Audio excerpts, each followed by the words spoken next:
Hello everyone. Here are some important tips on how to protect our health during the days of rising heat wave. Please watch the full video without skipping. চেনেলত আপোনালোকক সাদৰ সম্ভাষণ জনাইছোঁ। নমস্কাৰ সকলোকে। বৰ্ধিত গৰমৰ দিনত আমাৰ স্বাস্থ্য কেনেকৈ সুৰক্ষিত কৰিব পাৰি তাৰ কিছু গুৰুত্বপূৰ্ণ টিপছ আগবঢ়োৱা হ'ল। অনুগ্ৰহ কৰি সম্পূৰ্ণ ভিডিঅ'টো চাওক। ঘৰত থকা সময়ত গ্ৰীষ্মৰ প্ৰভাৱ হ্ৰাস কৰিবলৈ ফেনৰ সন্মুখত বৰফৰ বাতি এটা ৰাখি শীতল বতাহৰ সৃষ্টি কৰক। আপোনাৰ ঘৰত থকা খিৰিকীবোৰ বতাহ সোমাব পৰাকৈ ভালদৰে খোলা অৱস্থাত ৰাখক। খিৰিকীৰ সন্মুখত এখন তিতা চাদৰ বা টাৱেল ওলোমাই ৰাখক।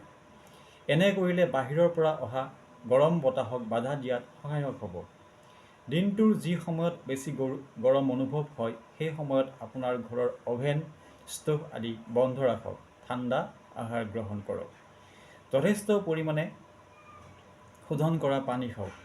পৰম্পৰাগত শীতল পানীয় যেনে নেমু পানী আৰু সতেজ ফলৰ ৰস, তৰমুজ, কমলা আদি খাদ্য খাওক। গৰমৰ পৰা ৰক্ষা পাবলৈ শীতল পানীৰে গা ধুৱক।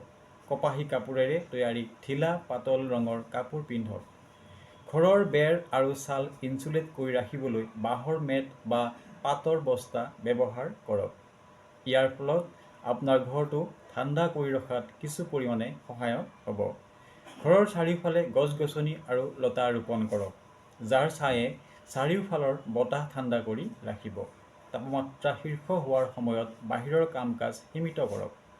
সূৰ্যৰ পোনপটীয়া পোহৰ আৰু তাপমাত্ৰা হ্ৰাস কৰিবলৈ বাঁহৰ মেট, টাৰ্পলিন বা কাপোৰ ব্যৱহাৰ কৰি ছাঁ হৈ থকা ঠাইৰ সৃষ্টি কৰক।